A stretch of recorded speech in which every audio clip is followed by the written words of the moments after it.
From the heart of Europe to the world, this is RTI. And welcome to Postcard from Poprad. It's a bit sunny. It was cold last night. Flipping heck, 2 degrees. God, get your thermals out. But apparently it's going to be warmer next week over here in the east of Slovakia, where we come from. That's the town of Poprad. And it's your sideways look at the news. And first up, we're going to introduce... I've got 2 Brits on here this week. Oh, my Lord. But first of all, get better, Rachel. She's not a well girl. She's not well. Somebody... Actually, if there's anybody in Melbourne... did I say that right? How she says it? You said it right. I'm not joking because you've not introduced me yet. No, that's all right. I'm just checking that I've got it right, you see. So if there's anybody in Melbourne that wants to pop round to Rachel Brunsden's place, she needs some Vic Sinex rubbing on her chest. That'll make her better. You have to make everything cheap. Why? It's not cheap. I bet you wouldn't do it for free. I mean, having stuff rubbed on her chest, nothing like you were just thinking. I mean, the bit below, you're just below the neckline, that bit. That top chest bit. Yes, not the naughty bits. No. For goodness sake, man. Get a grip. Ladies and gentlemen, boys and girls, it is none other than Leigh Banks. Hello, it's me. I'm here. I've introduced you. We're also going to have a bit of fun this particular day, so I'm going to try and cross now and bring in to the party.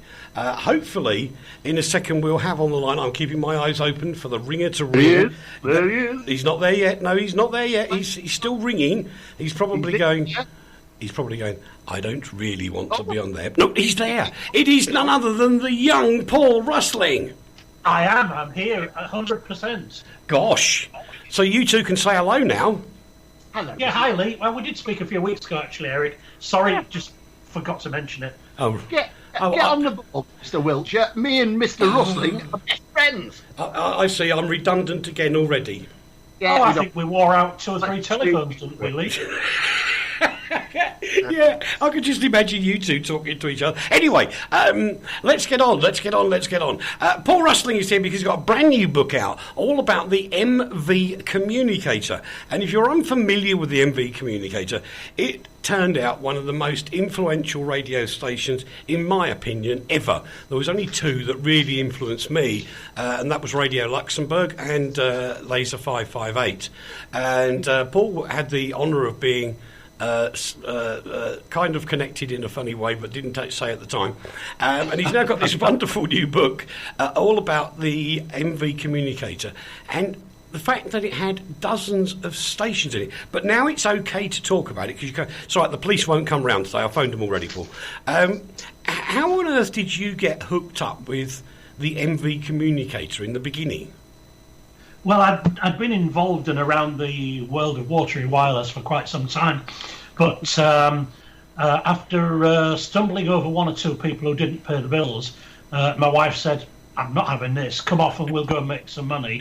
I'd been working in nightclubs as a nightclub DJ when I met Anne, and Anne had been working. She was managing a restaurant. There's no better type of girlfriend to have. And this is true. If you're a hard-up DJ, yeah, absolutely. We kind of said, let's do something and work together. So we ended up managing pubs back in the mid-70s. All right. And by about 1981, 82, I'd given up all the DJing stuff, and we decided, let's settle down with a nice, quiet little pub and raise a family, because we were pushing 30 by then. And we took a little pub on the harbour side in Whitstable. Oh, beautiful. Which, as you know, is a bit of a hotbed of radio, and there's always something going on. And we used to get people coming in the door and saying, "Hey, are you that Paul Rustling?" And I said, "Well, I'm a bit like him, And one day I had a guy turned up who said, "I'd really like to refloat Radio Caroline, and my chum has enough money to do it." And we sort of said, "Oh, here we go, here's another one." But this guy did have a chum who had the money to do it. And his name was John Kenning. And he was a very important person in the start of Laser because it was mostly his idea. And he put the right people together. What had happened was he was up at a ski resort in Les Arcs I'm not sure if that's France or Switzerland, but it's up there in them Alps anyway. And we basically had the same idea for radio stations. I just wanted to restart swinging Radio England, which I believe was the best station. I know some people think Big Lil was better, but I thought Big Lil was, a bunch of old queens. Listen to that! But I have to say, although for a very short period of time, which it was a short period of time, dear listener, in the 1960s there was dozens of radio stations around, and one of the good ones, which was actually it shared a ship. There were two stations on it. One was the Sweet Music Station, Britain Radio, which a friend of mine actually copied a few years later. And also there was Swinging Radio England. And to use the current vernacular, it was a really funky station. It was. It really rocked. It was full of energy, enthusiasm. The vibe was fantastic. I was about 12 or 13, Eric, and just wished I could have been there. 1966, music was exploding all over. And Radio England just kind of epitomised it all for me. And you probably recognise the whole station sound, which then became Laser 558. Yes, and it has to be said there is a vast resemblance during the daytime on Radio Tatras International as well, for some bizarre, certainly is, for some bizarre reason. But it's just enthusiastic radio. But anyway, to cut to the chase, we began setting up this radio station that was going to be kind of replaced Radio Caroline that had just sank beneath the waves a couple of years before, 18 months before, I think. And John and I set off to America, and we went to see Roy Lindau, who was going to be marketing Radio Caroline, and then he'd had a big row with Ronan and it didn't quite get together. So we thought, well, here's a guy who knows all about advertising, and of course you need advertising. Although originally the idea was the rich guy in Ireland was going to fund the station completely out of his back pocket, with racing money.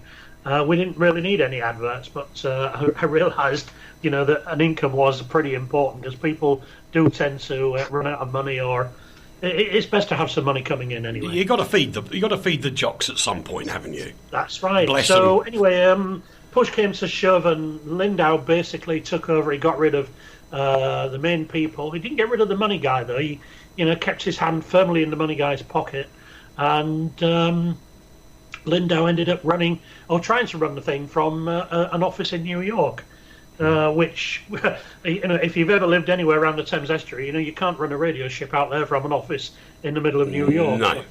But, Roy certainly had a good go. He had a good go. Of course, it was legal for me to be involved in setting the thing up, so long as I didn't do anything naughty in the UK.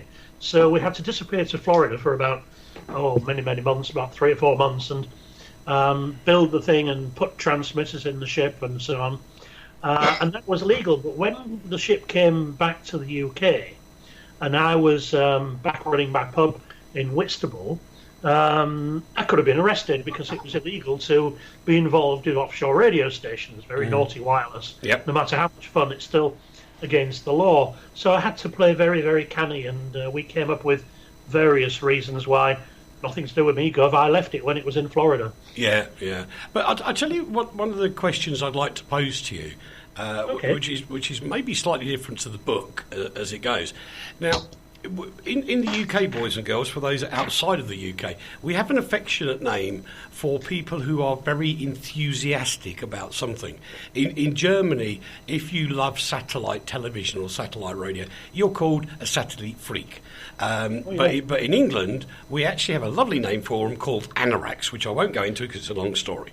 But so you have these groups of people. One group of people very enthusiastic who are anoraks, and they will tell you chapter and verse about offshore radio stations. However, with Laser 558 especially, it's not always the anoraks that are actually in love with that station and still remember it.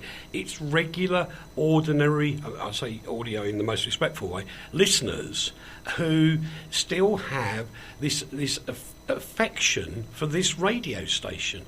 And I've often wondered why that is, Paul.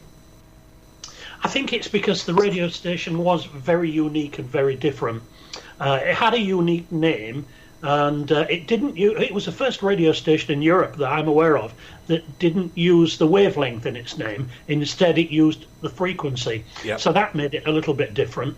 But it was a unique station. There just wasn't any other radio station like it. And I think that did kind of prick people's awareness of radio, and it made it a kind of cult thing, because you could, wherever you went, it was a terrific buzz that you could go to a completely different area you didn't know, walk into a shop in the high street, the newsagents, the hairdressers, they all had laser on. I mean, I know the BBC say the audience was 4 million. It may well have been more than that. It was just phenomenal.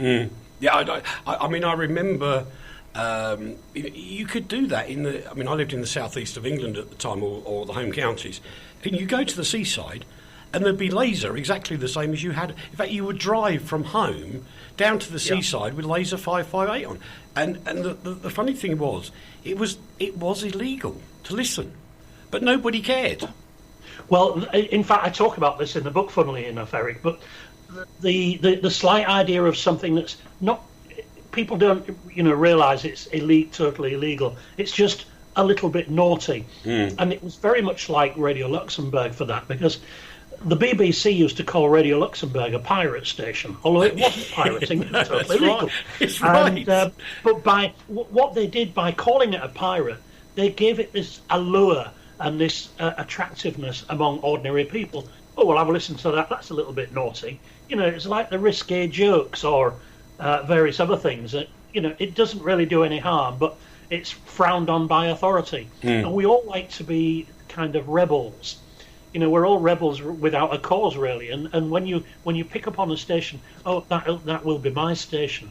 Yeah, I will like that. Same thing. Rock and roll wouldn't have been anywhere near so big had the BBC and various others in authority not tried to ban it and stifle it at birth. But because they did, most people said, "Oh, I quite like that. That's a little bit different.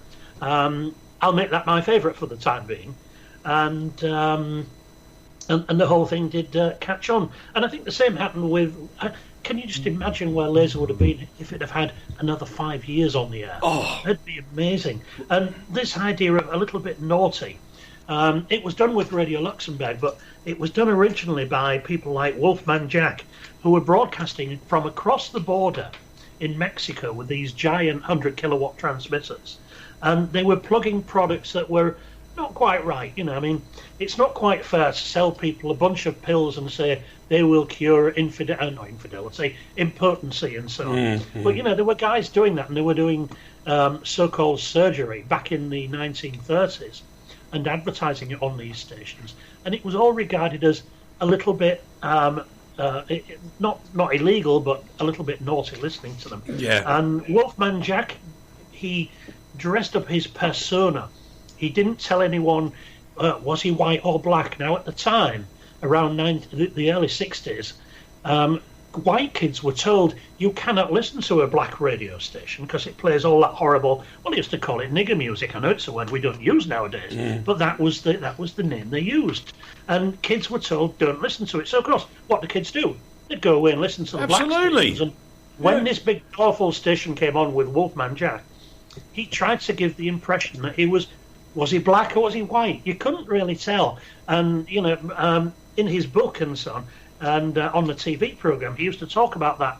That's how he became big, because he had no promotion. So you had to make it slightly different, and you had to take the promotion where it was at and give yourself this, there's a word I just can't think of at the moment, but this aura of not quite respectable. So your parents wouldn't like it. And years later, Wolfman Jack came across to London, and he did a programme on Capital Radio for a while. And there was 2 programmes before I think Dickie Attenborough heard him on the air and said, I'm not having that man on. Yeah. And poor old Wolf was gone. But little Nicky Horn, picked up on this and obviously had a word with him, because he immediately called his programme "Your Mother Wouldn't Like It." Absolutely, I remember. Yeah, the whole, if your mother wouldn't like it, that's the thing kids are going to get. So that basically was one of the magic ingredients of Laser. Yeah. It was something that was officialdom didn't like it. Hell, the censor book to sit out there to try and to see what they could do to stop it. And that little thing, of not having official approval. Yep. It's a key to making something a little bit successful. Right. Okay. I'm going to move round to another interesting point, which I'm sure Leigh will contribute to in a minute, because he knows more about this than I do. But is he still awake? I think so. Are you still there, Leigh? No. Oh, that's all right then. He's not there. He's not butting. It must be that he's interested, Paul, because he's not butting in, which is normal. Right.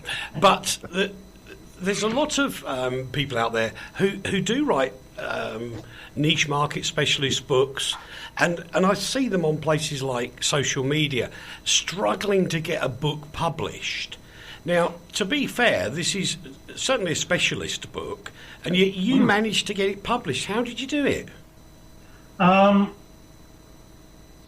We originally weren't going to get involved in the publishing at all. We had another publisher to do it, but they wanted to do things the ways we didn't do, and some of it we had to do ourselves and forward fund it and buy extraordinary numbers of copies of it. But also on the Amazon On Demand service, basically, if you can put your book together and send it to them, pages complete and so on, they will print it, but they won't actually. They don't print. They print copies singly. So when you ring and order one, or order one direct on Amazon online, they then print it off and send it out to you, which isn't. It's not a fantastic way of doing it, but it moves a few copies. But we've been quite bowled over by the amount of interest in this one. Really? Yeah. Specialist book. Yes, Leigh. And I think Leigh's got a problem with Busby. Yeah, we did speak to you because you disappeared. Did I? I'm back now. Thank you. Great.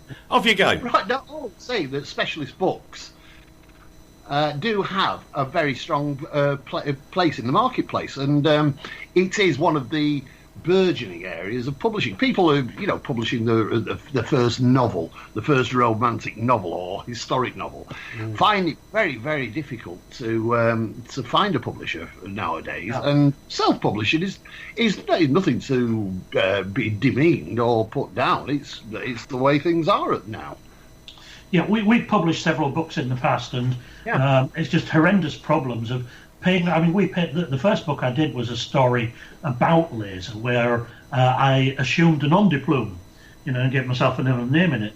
And we published that back in 1984, just after the station launched. I remember it cost us 12 or 13 grand just to have the things printed, and that's before you go out and advertise them. And we were absolutely crestfallen when W.H. Smith said, "We'll take X number of books," and it was almost our half-hour print run. But they wanted 60% of the selling price. Oh, what? Which means that you published it for nothing, so you're not getting anything out of it. And I don't have time to publish stuff for nothing. Oh, no, that's true as well, very much so. But anyway, time, because we're running long on time here, guys. Paul, tell us just a brief overview of the book, and then we'll find out how to get it, please. Well, as I said, the story covers all 11 radio stations that came from the Communicator. I mean, the Communicator came over, broadcast as Laser in various incarnations for about 5 years, was it? 4 years? 4 years. It wasn't very long, 4 years or so, in the Thames Estuary. And then it was taken away by another guy who bought it with a very rich Dutch guy, Mr. Herema, whose name pops up in radio adventures over the years. And then she was moored up in Holland for quite a while, and was actually an AM transmission station, wasn't she? Well, yeah, I'm just going to come on to that. I mean, basically, it was going to be various things, including broadcasting to Romania on shortwave, and then the various authorities didn't like that, so they raided it and took all the equipment out. And then nothing happened until private radio began in Holland in the early 90s, when some of the new Dutch stations had got licenses for broadcasting on land in Holland, but couldn't find a transmitter site because Holland is a very environmentally correct country, and they don't let you build masts willy-nilly all over the place. But people say, well, God made the earth, but the Dutch have built Holland, and it's absolutely true. I mean, a lot of it they built by hand themselves.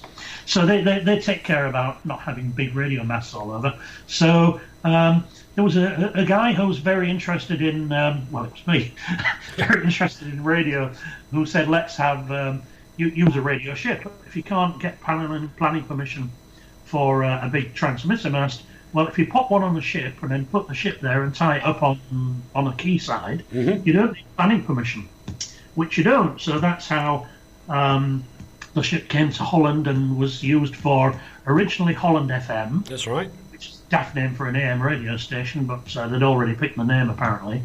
And then they changed the name to Holland Hot Hits, and then it became Hot Hits 1224.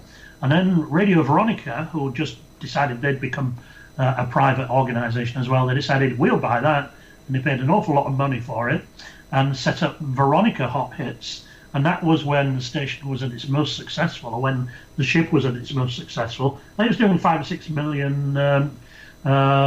$6 million US dollars per year in turnover, which is the most it had ever done. And then Veronica decided they'd do something else, so they sold it to an environmental station called Q Radio. And then it became Q the Beats, and then they decided that was taken over by Clear Channel, and they decided we don't want medium wave anymore, so they sold it to a dear old friend of ours, Dangerous Dave, the DJ from Manchester, who brought it across to Lowestoft and decided to take it to the Outer Hebrides or somewhere. Well, it was to Orkney, and it went up to Scapa Flow, and there I'm afraid the poor thing had its sad demise. Yes. But it racked up 21 years as a radio ship by then. Blimey, that's a heck of a flipping story, isn't it? The Amiga only did 21 years. Good Lord. You know, Yep. So anyway, how do we get the book, Paul? You get the book. You can get it either from Amazon or from this wonderful website, which I shall try and give you succinctly, which is worldofradio, all one word, .co.uk. Worldofradio.co.uk. I'll tell you what we'll do, boys and girls. If you don't get any of the details, we'll pop them on the RTI Poprad page on Facebook, which is just called Radio, funnily enough, as it goes. And we'll put it onto a couple of our. We'll put it on our news group as well on Facebook as well. So that if you didn't get the details down, we'll pop it on there for you a little bit later today, so you can have a revel through the days of what inspired a young Eric. Well, yeah, I know it inspired you and many, many other people as well, Eric. I mean, there were 4 or 5 million listeners in the UK, and a similar number on the continent as well. Yeah. You know, which is quite interesting. But I mean, I just should say, be warned, beware. Anyone of a nervous disposition shouldn't really read this book, because there's all kinds of stuff in there. Because there's fraudsters and gangsters, there's midnight boarding parties, people stealing ships, fiddling paperwork. Government blockades, another government, the Portuguese government, turned up mob-handed and removed the transmitters. You know, I mean, there were all kinds of stuff went on, so just be careful. If you don't like that kind of stuff, it's not the book to read. No, you've just actually now sold it to everybody. I know. Paul, we all like something a little bit naughty. We do indeed. Paul, thank you so much for joining us today and taking up so much of your time. Good luck with the book. It's on worldofradio.co.uk, boys and girls. Enjoy the read. And Paul, thank you for joining us. Cheers, Eric. Bye, Leigh. All right. Cheers, guys. So we will now disappear off into some news. I have to say, boys and girls, I'm deeply shocked. Are you, dear? Why are you shocked? Well, I counted that for nearly 20 minutes, Leigh Banks was quiet. I was making a cup of coffee and having something to eat. What, while Paul was talking?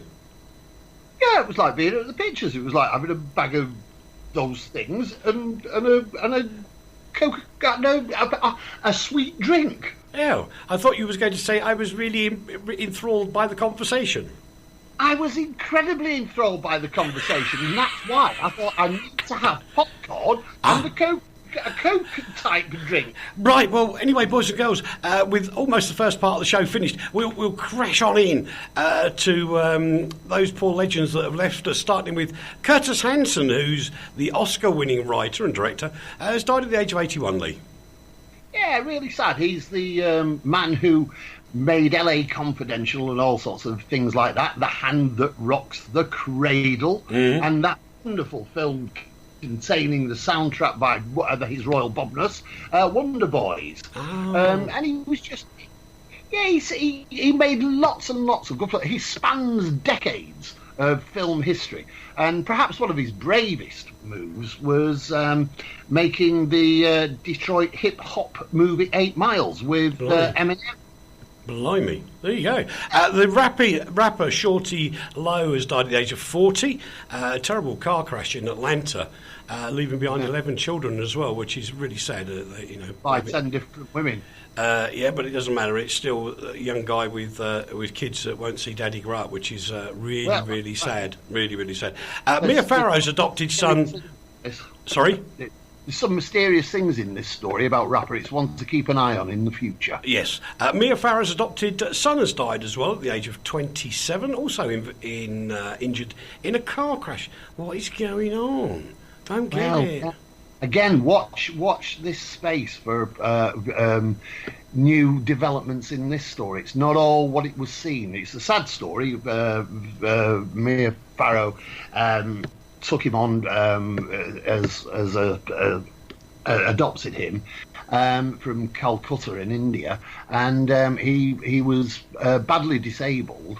And I can't say too much because it's only breaking news about this that's just coming out now. And where I've seen it, I'm not entirely sure if it's right, but keep watching this story because it's a really, really tragic one. Okay, and we'll finish this part one of the programme with a little thank you to all the wonderful people in and around Poprad who came to the first ever Poprad English Club meeting this week. Yeah.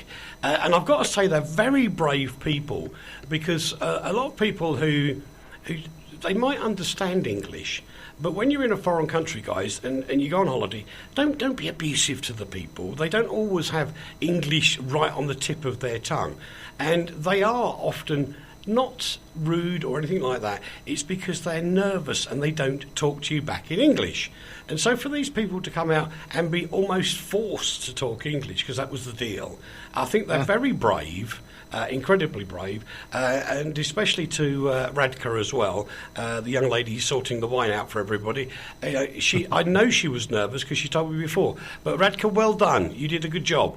And she survived a Geordie accent,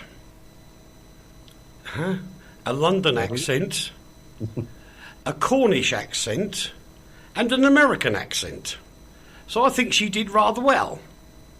Pick up all that. I she did as well. The problem with English is it's one of the most complicated and subtle languages in the world, and for people to catch, it's very difficult for people to catch on to the nuances of what we're saying. And a group like this really helps people. Yeah. To understand what's happening. It's a good thing. Yeah, well, we were very proud to see everybody, and I was this morning actually, in Aqua City, and a few people came up and said hello to me and said, "Oh, you're doing another one?" "Yes." "Oh, I'll come then." So you never know, we might have a little hit on our hands. But before all that, Leigh, you know what you got? You can do it. You can say it. What? We're going for a break.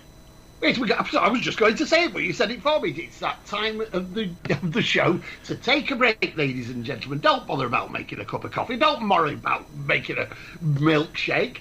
Just sit here and wait for us to come back because you won't be expecting what's going to happen. From the heart of Europe to the world, this is RTI. I'd like you to meet Eliane. She's 6 months pregnant. As a mum myself, I know she should be looking forward to her new arrival. But Eliane is worried. Every day the walk to fetch water is getting harder. Every drink of the filthy water could make her ill. Every lift of her bucket hurts her more.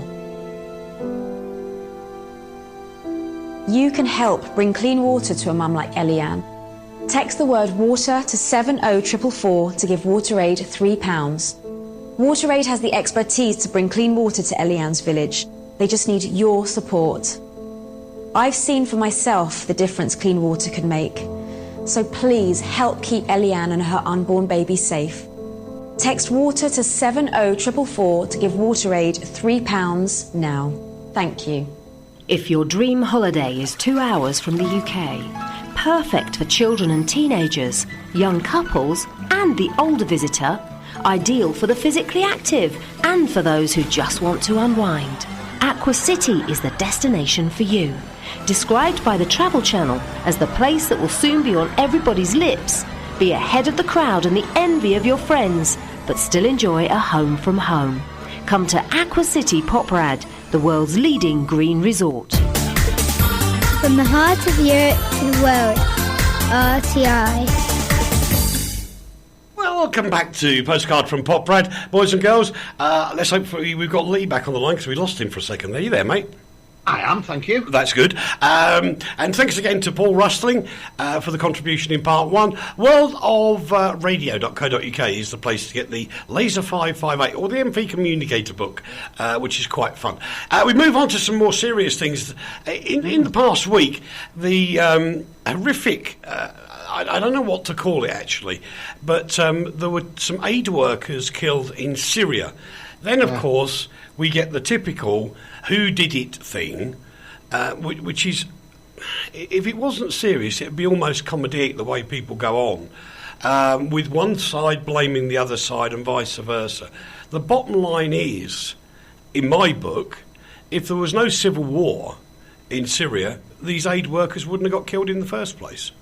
Well, that's right. But if there is a war, a theatre of war, then that's what you've got, isn't it? The real tragedy is, as you've just highlighted, the arguments about who did it. It doesn't really matter who did it. It's the fact it happened in a ceasefire. And the condemning piece of video, which Russia is claiming that the convoy was attacked, is of an army vehicle or an army type vehicle passing the convoy, and it breaks at a certain moment and there is no more footage, and the bombing takes place after that. The tragedy is that Russia is being blamed by America, everybody's blaming Syria, and nobody will stand up and be counted. The thing is, everybody in that theatre of war who is operating that theatre of war knows exactly who did it. Well, of course they do, and the White House is actually saying it's an enormous humanitarian tragedy, and they're blaming Russia for it, and no one's actually saying, look, I'm really sorry, I goofed. And someone's got... They will know. I mean, for goodness sake, guys, do you really think we are that naive as human beings on this planet? There are satellites up in the world that can take these pictures. We know that you know. We are not stupid. And it's the simple fact that people... You see, it's an awful thing to stand up and be counted for, but really, this is where... This could actually bring any kind of detente between Russia and America to its knees. Yeah. This is the sort of thing that creates real world wars. We are in a world war. Nobody should ever deny that. We are, but this is where it can bring that to a head. Yep. And people should just say, yeah, we did it. Make up an excuse. Say you did it by accident. You're never going to admit you did it on purpose, although the indication is that it was done on purpose. Say you're sorry. Say we did it by accident. We're going to look into it. But admit it and defuse this situation which is being building up over there. Yeah, agreed. And this is quite a fun story, actually, in that for a great period of time, Mr. Banks lambasts social media, and I don't. But for the first time ever, this is a really opposite conflict, in that social media are saying, is the divorce between Angelina Jolie and Brad Pitt really news? And I got to say, I kind of agree with social media. No, I can't see it. I can't. I've seen it over social media, and it's interesting to me at the moment to see how people are reacting to major news stories, and what really is trending and what people are interested in. The bulk of people are genuinely interested in the Brangelina breakup. And there are reasons that are interested in it, but it actually has, in 3 days, started to slip down the news agendas within the press and the media generally. Why? I don't understand why social media has taken this attitude towards celebrity, and that's what it is. This is a celebrity story. People are interested in celebrity, and there is one reason for people to be on social media, and that's because they are looking for their own 15 minutes of fame, and yet they start to. Yeah, social media is in a lot that creates a celebrity. Look at reality television shows. What are they about? They are the televised equivalent to social media, where people who've got no talent and are inarticulate and don't know what they're talking about can reach some kind of celebrity status, and that's what social media is about. Right. Let me try another argument then. Let's see if I can get him this way round, boys and girls, because I don't agree with you at all. I mean, one of the reasons we were able to put the Poprad English Club together was because of the tools available in social media. We have a group for people, we decided what night it was. In traditional terms, you'd have a meeting followed by another meeting, a committee meeting, blah, blah, blah, blah, blah. In our case, we did it all electronically, where there was a little vote to see which night was best for people, how many people wanted to come, da-da-da-da-da. So That's a different thing, though, isn't it? No, it's social media. But it's using, that's another use of social media. What I'm saying is that people use social media to express their opinions and to tell people what they can do and make jokes or be irate about things. And it's a way of creating a personality, an almost global personality for yourself, which is the basics of social. Now I know what this is all about. What? I know what this is all about. He's still bereft of the fact that he followed a person on Twitter who didn't follow him back.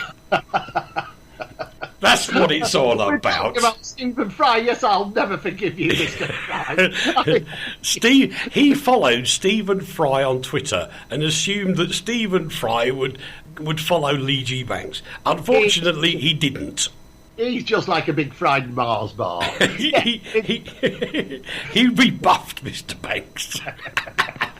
No, but the simple fact is, I think, and news agendas haven't changed, and the general interest of the public hasn't changed, and the fact that now we're having these... You see, we've got the stories out today are that Brad Pitt is totally bereft by what's happened, and there are so many holes in the story. Why, in fact, because of one row on one plane between two of the biggest stars in the world over a child, did Angelina Jolie begin to actually started divorce proceedings? You don't do that just because you've had a row with your partner. You don't get divorced just because you've had a row. There's got to be a build-up, and there is discussions about Brad Pitt's behaviour. Apparently he likes to smoke dope, and he drinks a lot, and he has anger issues, and they live this fabulous life, and they're both very beautiful people. That's interesting to the general public. All right. Okay, I'll let you off, but it doesn't it doesn't mean that social media can't do good things. No, I didn't mean that at all. What I was doing is, there is no doubt that social media is something that people use to create a form of celebrity for themselves, and that is one of the many... Excuse me, are you saying that I started the group so I was just a celebrity? No, you're a celebrity anyway, dear. You don't have to do this. But No, people who haven't got yours... I've been a legend in my own lunchtime. I'm a legend in my own head. Yeah, that's true. Network Rail, which is the UK's rail service, they look after all the railway lines, been fined £4 million. Wow. Over level crossing death. Well, yeah, it's the Brenda McFarlane, who actually used the name Olive, my father, so why do they call her Brenda? She was 82 years old. She'd appeared in The Frightened City with Sean Connery. She'd been in The Sweeney and all sorts of TV dramas. Very tragically was killed at Network Rail crossing. Mm-hmm. And the company, because of various things that went on that were found not to be right, I faced this amazing fine of £4 million. It's an incredible fine. It was a tragedy. It was something that happened, and Network Rail owned the crossing. Therefore, they have been punished for this death. I wonder about this, and this is not decrying the lady at all, Leigh. No, no. But you know, there is a level crossing. You have to approach it in such a way that you expect a train to be there. Now, a young lady of 80-odd years old, sure as heck, is not going to cross the crossing that easily and probably not that quickly, which adds another dimension to it. But I do think that there's a level where we have to say we have to be responsible when we are crossing a road, crossing a railway line, or any other dangerous area, and there becomes a point in life where you have to say, hang on a minute, I don't think I can make that in 20 seconds. I think I should get some help. I think that's right. And Network Rail, who actually owns the crossing, said they have admitted that there were what they describe as individual mistakes had been made, but that they'd not ignored warnings, they'd not ignored problems, and they weren't guilty of any systemic failings within their operation. And you know, the way the court case went, that appears to be right. But then to impose this fine on them just seems absolutely massive. It's a tragedy. Tragedies happen. Yeah, I know. This is a terrible scenario, but it's one. I would just urge people, especially of the senior population, just to have a little think about it, guys. We all know that, you know, when Leigh and I were... a couple of years ago, 19, we could run across the road quite quickly. Well, we could stumble across the road anyway. And, you know, when you get to 80, you've got to think about it. You really have.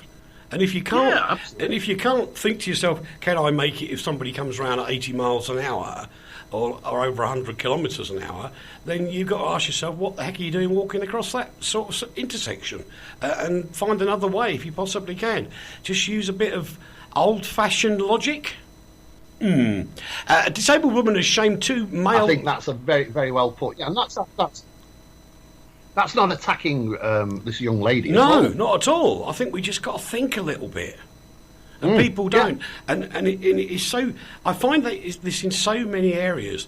And there's another group of people who I have to say are the worst on the planet. And do you know who they are? Cyclists. No. Come on, then, no. And we all go through it. We get to about 40 years old. Yeah. Excuse me, boys and girls. You get to about 40 years old, and then you criticise everything that's on the radio from the station you've been listening to since you were a teenager, and chastising the music for being rubbish. And why aren't they playing the music of when you were a teenager? That's because it's a radio station for young people, not old gits. Oh. And move on. Get on with it. Move on. You know, get on with it. And it's the same. I think you can stay youthful in your dotage, and you know, you can't run across the road and stuff like that, but you can still have a youthful. You can have a youthful mind if you want to, but don't. You know, what happened when you were 19 is not what happens 40 years later. And there are two groups of people, one of which who just are like big kids forever, like Leigh and Eric, and there are other groups of people who go, well, and we have the same problem with the digital age at the moment, and that impact, the logic and psychology that these people have, or the way that their brain models themselves back to 19, they will go, well, when I was 19, I was making heavy steel and making a good living. It's a terrible new world. No, what you have to do, you have to retrain. Because if you don't retrain, it doesn't work. I was brought up in an analogue world. Gosh, shock, horror. And now I live in a digital world. So I retrained myself to work in the digital world. Having said that, I think the digital world suits me better than the analogue one, but that's another story. And so you've got to move with where you are now and not learn from the past. I was brought up in the world of Manchester, and now I'm living in the village of the damned and having to cope with it. Well, there is that to it, yeah. But you can't take away from the history is what the base of knowledge is about. You learn from it. Yeah, exactly, and you move on. But it doesn't mean that anything from the past is bad. Last night we went to see the Threepenny Opera, and if you think the Threepenny Opera is actually a remake by Kurt Weill and the other one, Bertolt Brecht, of the Beggar's Opera, which goes back to the 18th century, and now it is still being used and has become a real modern work of art. And absolutely. Which actually reminds me, just to annoy Leigh Banks, you are in Poprad, in the old-fashioned cinema in Poprad, we've still got an old-fashioned cinema. Still there? That's lovely. Yeah, we do have a multi-screen cinema, but there's also the Kino, and they're actually showing 8 days a week there this week. 8 days a week? Yeah, already. The Beatles story. Yeah, no, it is. They're showing it there. And the good news for the Brits is 9 times out of 10, it's in language original with subtitles. Yes! Rock on. The disabled woman, and this goes against everything I was brought up to do it, I have to say. A disabled woman has shamed 2 male travellers on a train who refused to move from her reserved seats. Now, I've read this story in great detail, and there's partial... It wasn't just them originally. There's a whole chain of events that went on. So this lady, she is disabled, and she booked seats on a train. Yes. Because the train was so busy and the seats were not taken earlier, the conductor on the train said, OK, you can all take other seats now because they're obviously not coming, blah, blah, blah, I'll take the seat. And so these guys sat down. This lady then joins the train after a while and says, excuse me, they're my seats. And they say, well, the bloke said, anybody can sit here. And so there was a level of not being wrong, whichever way you look at it. However, there is... My father used to not hammer it into my brain, but would, coach me in it. If you saw a disabled person, or a mum with a toddler, or a lady, you would give up your seat on a train or a bus. Yes, it was law. It was an unwritten law. It was like the 11th commandment. Yes. It really was. So to these people who didn't get up, I think you're very rude. I think they're very rude indeed, and I think they're very arrogant. But going back to our discussion about Brangelina and social media, did they really deserve pillorying across social media in every newspaper, on television and on radio, because they were arrogant and a bit uncaring? Do they really need to be insulted? Maybe they're strong. Maybe they're 2 very strong men who it will just be like water off a duck's back. Or maybe it will affect their lives in a psychological fashion because of social media. And no. I correct you. What? I correct you. What did you exactly say? You said newspapers, television, radio, and social media. Yes. It's been across all of them. That's well, I know, I said that. The reason it got into the newspapers, on radio and television, though, is because it initially was put on social media. Sure. I'm not decrying that. But the fact is, every form of media pilloried these guys. To be honest, it will last another couple of days and it'll go away. And he'll disappear off the... What I'm saying is, did they deserve punishing in that way for what they did? Well, let's put it this way. Let's ask the question round another way. Did they deserve to be taught a lesson so that they will next time stand up for a disabled person? In that context, I would say yes. I do not think the punishment fit the crime. I got him. Lawyers are suing Emirates Airline after enduring a 9-hour flight seated next to a bloke that was obese. Oh dear. Well, yeah, I can understand it. Really, I can understand. It's I'm a big bloke, and because of that, I have to pay extra for extra leg room, and it's because having extra long legs is not seen as a physical infirmity. However, being obese is seen as a physical infirmity.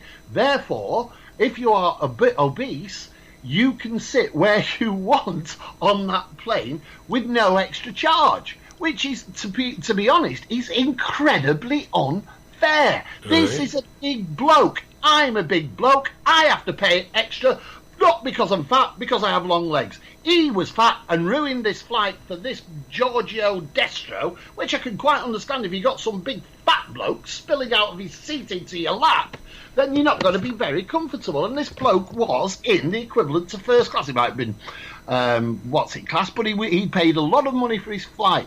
And so he's gone to the airline saying, look, I asked to be moved.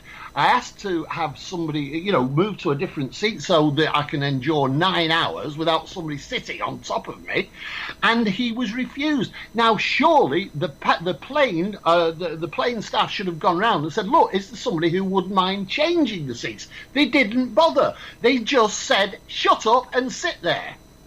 Good. Why? Well, there's a point where you have to sort of go. I mean, I would say if you said to an air hostess, if they're in first class, it's highly unlikely that first class will be full up. And I would have a very cordial, private word with an air hostess and say, this really bothers me, can I move to that seat over there? And I'll bet you any money you like, they'd have said yes. They did, but the thing is, when he did ask, they said, sorry, the plane's full. Oh, if it's full, it's full. Well, he's got two choices then. He can sit there or get off the plane. Well, he can't get off the plane if he's flying at 30,000 feet. He can go sit on the wing, I suppose. Well, he sat there when it's been filling up and then taxiing and all the rest of it. He could have made a decision. You're not allowed to move then, and the air hostesses are sitting down. No, what the air hostesses should have done, in my humble opinion, was have a wander around the plane and say, look, find somebody who was willing to change for this man's comfort. Well, no. Before they take off and before the plane starts to taxi, they go around with one of those things that goes click, click, click, click, click, and they count the passengers. Now, at that point, he should have said before the plane was moving off, sorry, do you think I can move?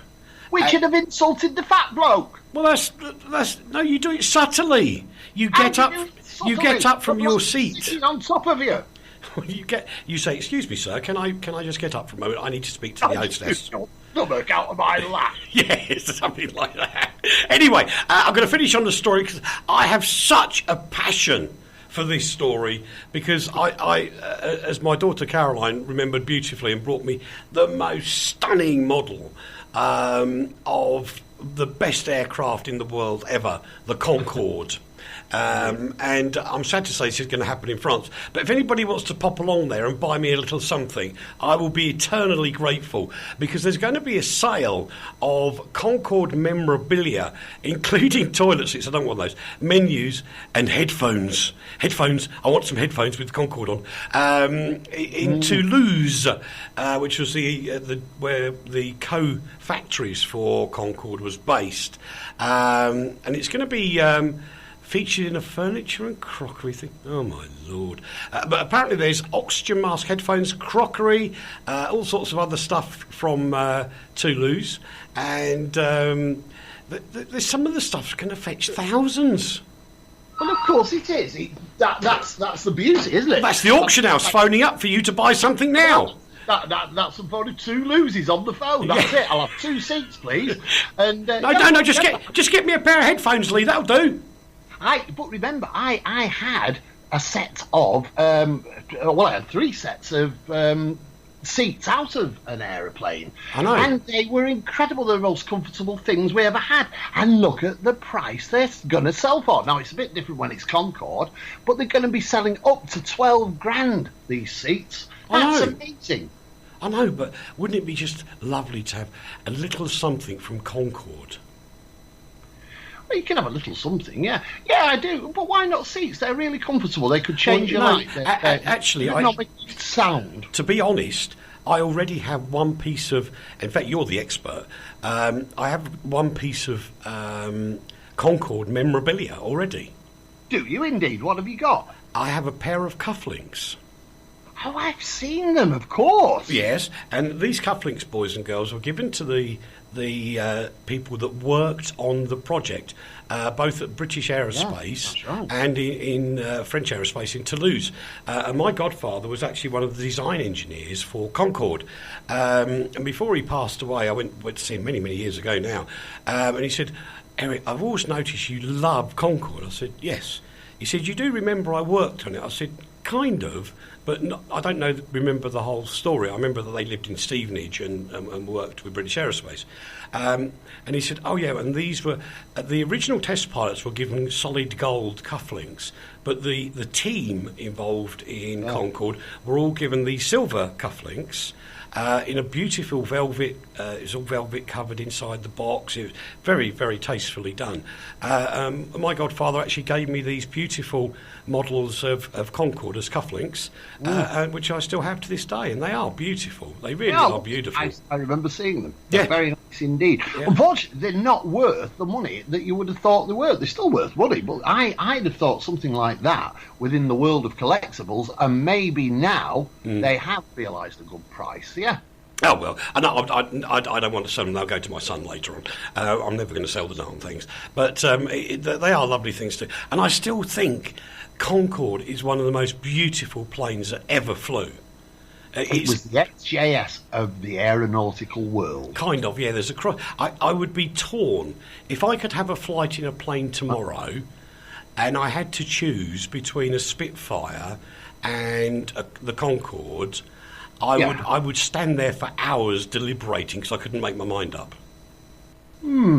Yes, you'd say, I think Concorde. You see, Concorde more than, and dare I say this without being shot down in flames, is more of a style icon than the Spitfire. Yeah, I can agree with that. Anyway, we've run out of time again, boys and girls. It's time for Leigh to do his sooty and sweep impersonation.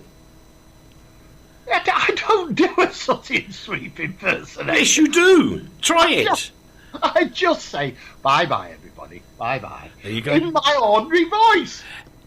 I will play you a YouTube clip one day. Thanks ever so much for your company, boys and girls. We'll be back at the same time next week, the same channel. Thank you for your company this week. Thanks again to Paul Rustling for spending so much time with us on his book about the MV communicator. You can still get details of that, worldofradio.co.uk. That's worldofradio.co.uk. And we'll be back, hopefully, with a well-rach. Get well, Rach. And we'll see you in a week's time. Take care, everybody. Have a great, safe weekend. Don't drink and drive. It's not worth it. Really, it's not.